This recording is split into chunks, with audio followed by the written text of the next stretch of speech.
आपण जाणार आहोत। पुण्यामधून आमचे प्रतिनिधी निलेश खरमरे जोडले गेलेले आहेत, तर सिंधुदुर्गमधून आमचे प्रतिनिधी उमेश परब देखील जोडले गेलेले आहेत। सुरुवातीला आपण पुण्यामध्ये जाणार आहोत, तर निलेश खरमरे आपल्या सोबत आहेत। निलेश, पुण्यामधलं वातावरण जे आहे, राजकीय वातावरण ते अधिक संवेदनशील बनलेलं आहे, कारण अजित पवारांच्या निधनानंतर हे वातावरण संवेदनशील बनलं। कामाचा माणूस ते भावनिक प्रचार पुण्यामध्ये आपण पाहिला। काय वाटतंय, पुण्यामध्ये काय घडामोडी घडू शकतात आणि आता सध्या पुण्यामध्ये कुठपर्यंत ही तयारी आलेली आहे?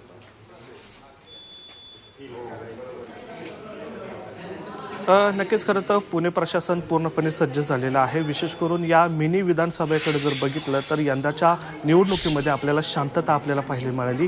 राष्ट्रवादीचे दिवंगत नेते अजित पवार यांच्या दुःखद निधनानंतर या ठिकाणी जर बघितलं तर प्रचार हा पूर्णपणे थांबला होता। म्हणजे राष्ट्रवादी असेल, भाजप असेल किंवा काँग्रेस असेल, या सगळ्या पक्षांनी जे आपले प्रचार होते ते थांबवले होते। फक्त घरगुती जाऊन त्यांनी प्रचार केलेला आहे। जे मोठे सभा होत्या त्या पण या ठिकाणी थांबवल्या होत्या। मात्र मी आता उभा आहे बारामती काटेवाडी या परिसरामध्ये, ज्या ठिकाणी अजित पवारांचं हे मतदान होत होतं आणि याच मतदान केंद्रावर या ठिकाणी आता सुनित्रा पवार असतील, पार्थ पवार असतील किंवा युगेंद्र पवार असतील, हे काही वेळात या ठिकाणी दाखल होतील।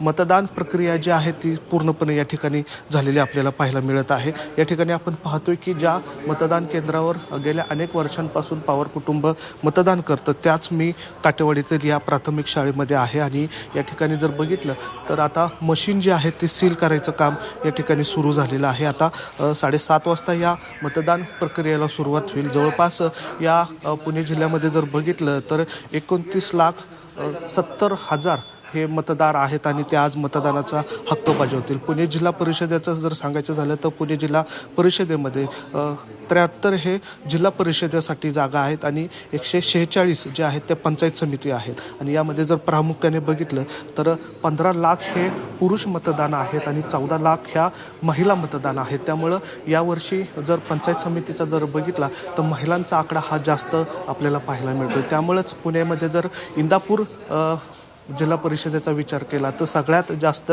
उमेदवार जे आहेत ते त्या मतदारसंघामध्ये आपल्याला पाहायला मिळतात। त्यामुळे आता या शांततेत पार पडलेल्या पुणे जिल्हा परिषदेच्या मतदान प्रक्रिया जी आहे ती सुद्धा कमी होण्याची शक्यता वर्तवली जाते, कारण अजित पवार यांच्या दुःखद निधनानंतर या संपूर्ण मतदान प्रक्रियेवर शोककळा आपल्याला पसरलेली पाहायला मिळत होईल। त्याचाच परिणाम हा कुठंतरी या मतदानाच्या टक्केवारीवर पण होण्याची शक्यता या ठिकाणी वर्तवली जाते।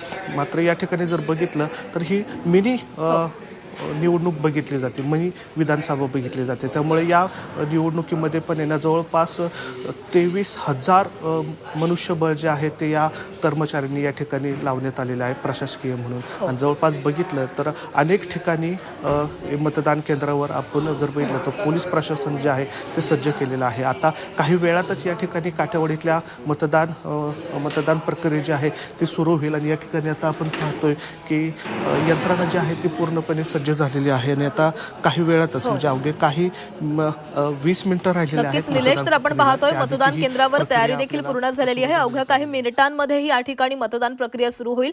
धन्यवाद प्रताप, विशाल आणि निलेश, तुम्ही दिलेल्या सविस्तर माहितीसाठी। वेळोवेळी तुमच्याकडनं ही अपडेट आहे ती घेत राहू।